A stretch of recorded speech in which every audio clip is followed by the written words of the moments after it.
My name is Olaniran Olatona. I'm a fellow of ICANN and a fellow of Chartered Institute of Taxation of Nigeria.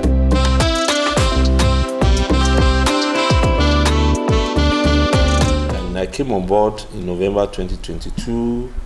I was recruited to run the autonomous Ekiti State Internal Revenue Service.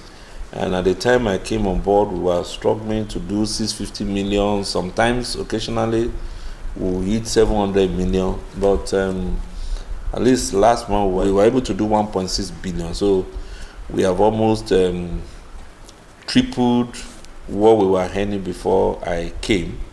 And so it's been an upward movement which is beneficial to the state. Many thanks to His Excellency Biodun Abayomi Oyebanji, who gives us all the supporting hands that we need to run the organization in a very efficient and effective manner, which is translating into the results that we see. And of course, I will also appreciate him, even for the fact that he also makes it easier for us to collect revenue, in the sense that he sat where you're sitting now a few months ago after I came. That was in March precisely 2023, to assure us that every money that we made, for Ekiti State will be judiciously used. And everybody in Ekiti knows to what extent he has fulfilled that promise, which has also made tax collection in Ekiti State relatively easier than what we thought it would be.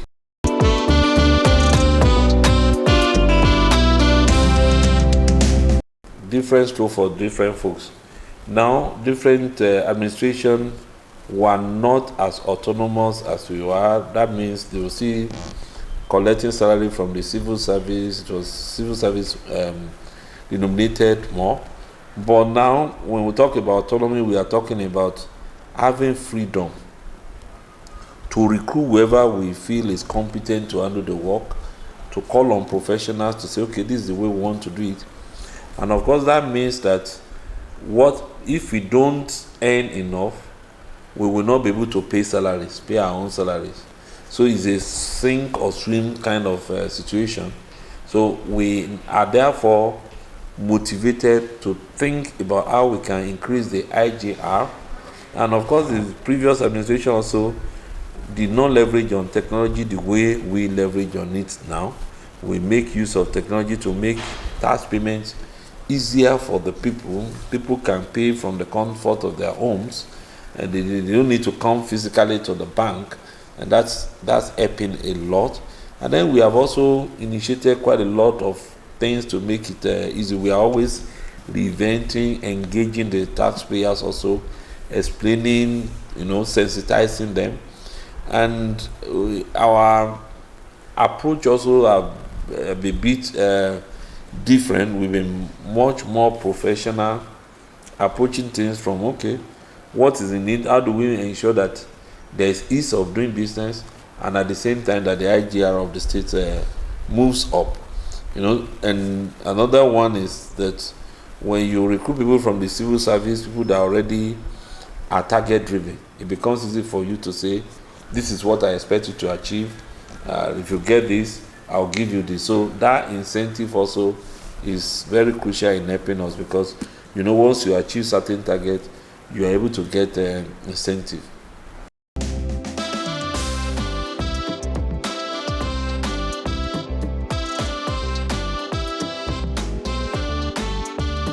Tough times never last. Somebody said tough people do. As it is tough for people in the society, it's also tough even for the taxman, because when people are finding things difficult, then you have to also be considerate a kind of. And for us, what we're trying to move away from is taxing those people that are not, that may not be strong enough to carry the taxes. And we are sat down in-house here. We have looked at the tax reform bill. We are trying to look at what is this now, and what would be after the bill has been passed and has to be implemented. And so that's already directing our own focus more towards high net worth individuals, people that have the capacity to pay more without getting worse off, and then leave those ones that are struggling to pay, so that they will not hate us, or they will not feel oppressed in any form or way.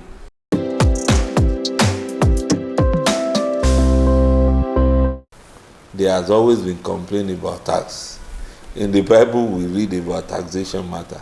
So it has never been a friendly, it has never been paddy or jolly thing for the taxpayer and the tax collector. But what I would just say is that we need to be a bit circumspect in our evaluation of these things. Like I was telling some journalists also that all the staff of EKRS that I'm privileged to lead, we are now up to 500. And we have taxable individuals in Ekiti that should not be less than, let's even say 500,000. I know they shouldn't be less than 1 million, but let's say 500,000. Let's say 5,000 of the 500,000 are shop owners, and therefore they now decide to talk against us.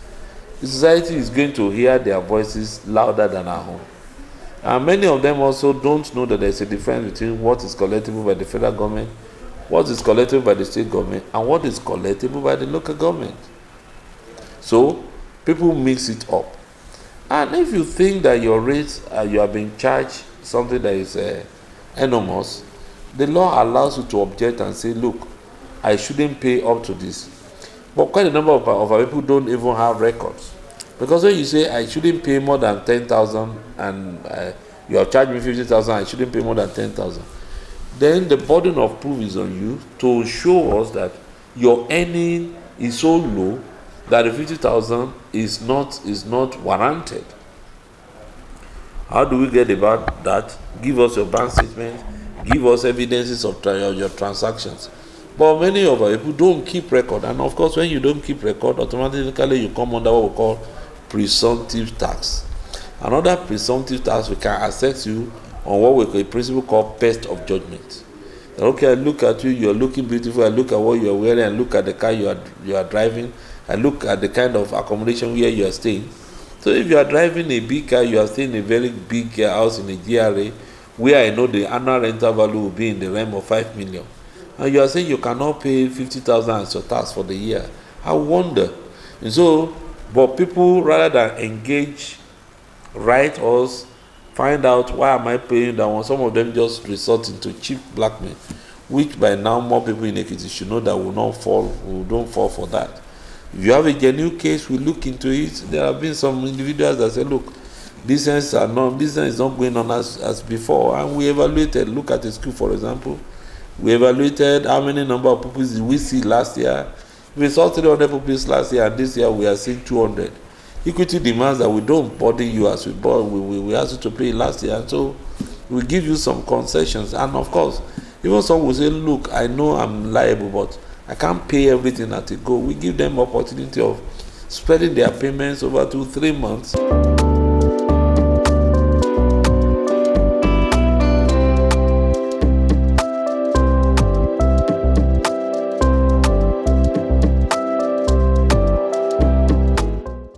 It's just like asking, why are there multiples of ethnicity in Nigeria? Why do we have Yoruba? Why do we have Igbo? Why do we have Hausa? Where do we? It has been. So, yeah, and it will always be. So it's not a big thing that the federal government has the tax under the Nigeria Constitution that is collectible by them. The state government has the taxes and levies that are collectible by them. The local government have what is collectible by them. All these things are in the law. And so in that case, everybody wants to collect his own. But what President Tinubu has done is to say, okay, can't we do a kind of reform that will concatenate many of these taxes and make them, trim them? And that's what Mr. Taiwo Yedele has been working on for the last how many months, which is a result of the tax reform bill, which has been generating quite a number of controversies recently because people have not actually sat down to understand it. If people understand that law very well and they allow it to fly, for example, it will mean consumption tax that we collect in Ekiti State, for example, would have to go. Some taxes would have to be matched together. and the effort is to merge everything to be just within 10. Like just a 10 or 9 single digit, all the taxes, all the levies, everything codified to just be 9. That's the goal.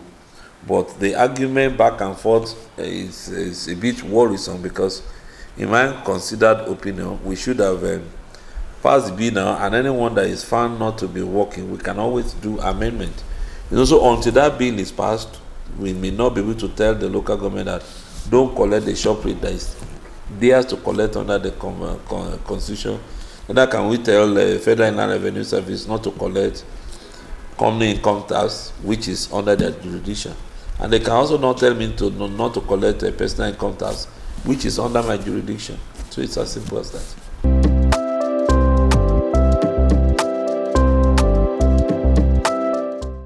And people will say that when the housefly is biting somebody with a wound, people won't see it.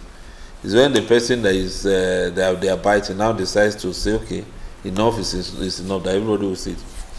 It's under the law. The law allows us to issue the restraining order and to even seize whatever you are using as your trade if you refuse to pay the appropriate taxes. In the time of our fathers, we heard about people running to their farm as early as 4 a.m. to dodge or to avoid the tax collectors. If people are supposed to pay, you have been given an assessment to say, look, we have assessed you, your tax payment for this year is 30,000. Please pay on or before.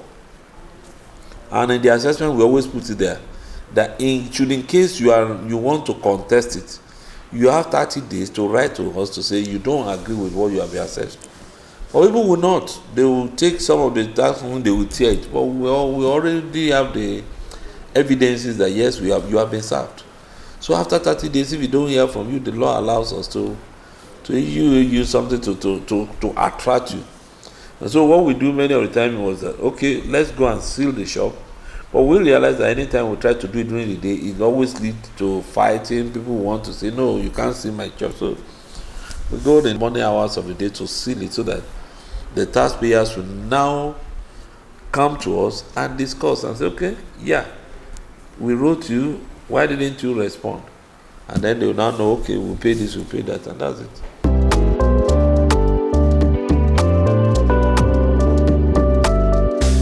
Anybody that says he does not have enough notice, if you can, pick 2 or 3 of them and then come with them to our tax offices.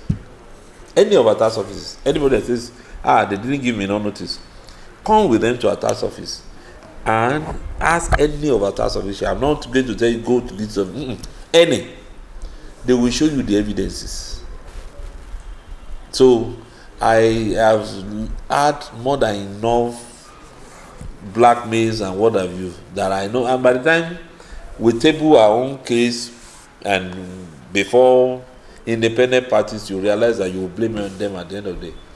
At least there have been 2 cases in the last 3 weeks that I said, okay, let me take the matter up. If not for the fact that I wanted to be merciful, would have gone to court and they would have been jailed for tax evasion. It's as simple as that. So when people say, they didn't give it, we always have our documentary evidences. Let them dispute it. Then we show you also the evidences. So anybody can say whatever he likes to just justify himself. You won't see a taxpayer say, they treated me well. Most of the time they will condemn us, they will want to say something bad about us. And the onus is on us to prove ourselves that we are innocent of many of the accusations.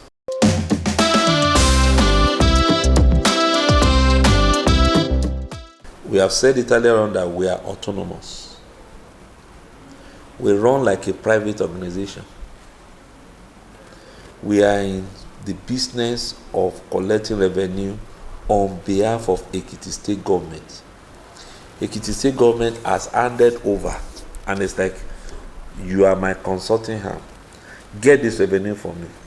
I can't get it done myself. I'm running civil service system where people can resume at 8 o'clock, 3 o'clock they have closed. Run it. Collect what is due to government. What you should be asking is, those shops that are locked, have they paid what they should pay? Have they been given assessment? Have they been given the chance to pay within certain period? Why have they not complied? Is it all shops that were locked? Why have we not gone to lock First Bank? Why have we not gone to lock all the other organizations? Why is it that there is always certain people? They want to enjoy the government. They don't want to contribute anything to the government. And so we have a choice. You can advise me, ma. Maybe I go 10 o'clock when they are open.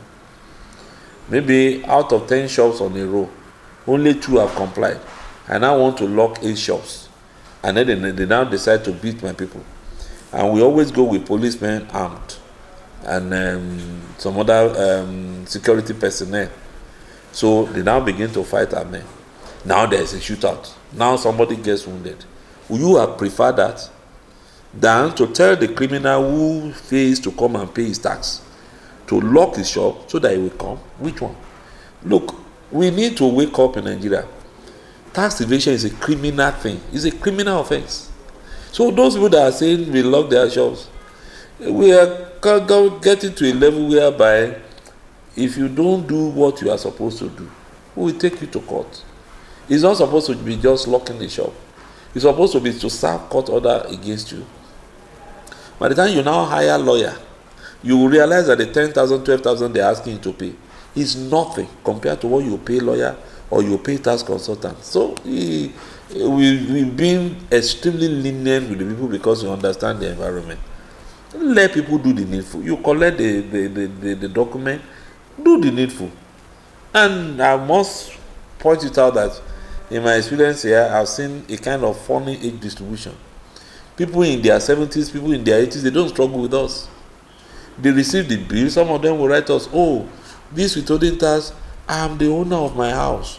I stay in the house. The shop is used by my wife. I have not rented it out. And that is all. Without explanation, we leave them. You can't charge them the withholding tax because they are the owner of the properties. We leave them. But land use charge, for example, people in their 70s, people in their 80s, they come. When you enter my office, you would have seen a lady downstairs there. We put her there because of the elderly that complain about climbing the stairs. They pay on their own without any force, without coercion, without anybody begging them. But when it comes to the younger generation, the ones that are still working, the ones that are agile, the ones that are earning money, they want to earn, they want to complain, road is bad, oh, there's no light, oh, there's no, and they don't want to pay, they don't want to contribute anything. If we want Nigeria to be better, then we have to do what we should do. Ekiti people shouldn't even have problem paying.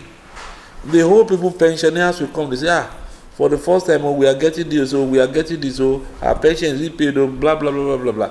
And they are willing to contribute. Able-bodied person. Yes, you say you are your own local government. Are you also your own Amotekun? Are you also your own policeman? Are you the one watching over here some other things? So let's face the reality. Let people wake up. Tax is a compulsory imposition by the government of any state on the citizen. And do what you are supposed to do. And then you can then ask government and say, I have fulfilled my responsibility, do this. I believe that if you have not done that one, you have no mouth to criticize the government at all.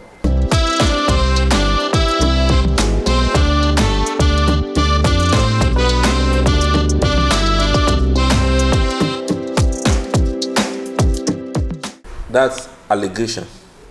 Let them prove it. You know one thing?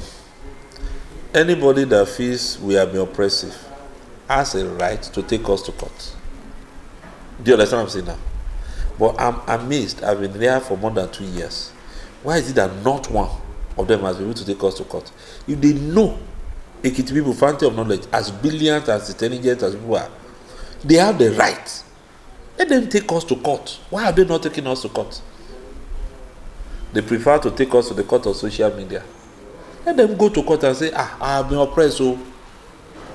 And then we will bring out our own evidences. They will bring out their own evidences. Let us now see who will win the case. Because even from your question, you sound biased. You sound as if you want to favor them. Let them go to court. We meet in court. We look at it. I don't even need the lawyer to say this is my position. Let them bring out their own position. Let us see if they win. There's no tax that we collect that does not have a law backing it up. Because without taxation stands on 3 legs. There is a legal leg, there is the accounting leg, and there is the economics leg. The legal leg is extremely important. If there is no law and you want to tax people, that will be criminal. And so, if you have violated any law, let people take us to court. We will be very, very ready. You have charged me this, so it shouldn't have been this. So, if instead of you coming to us or writing the office of the chairman and you get your matter attended to, if you choose to go to court, let's meet in court, prove your case, prove that we have been oppressive.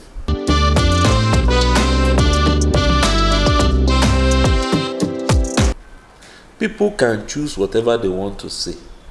Let them come and meet with us.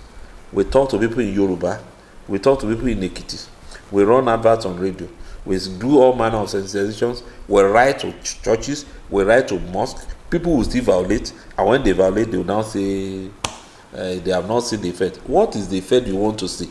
The constructions going on in Ekiti. When last did we have that kind of thing? All the good works, all the comments. Yesterday, people with disabilities were hosted in the Digibo, giving free things for them to use. Old people are collecting some things from the government. Young people are getting empowered in one way or the other. So, if the deaf is complaining of not hearing, and the blind is complaining of not seeing, how should that be at my doorstep?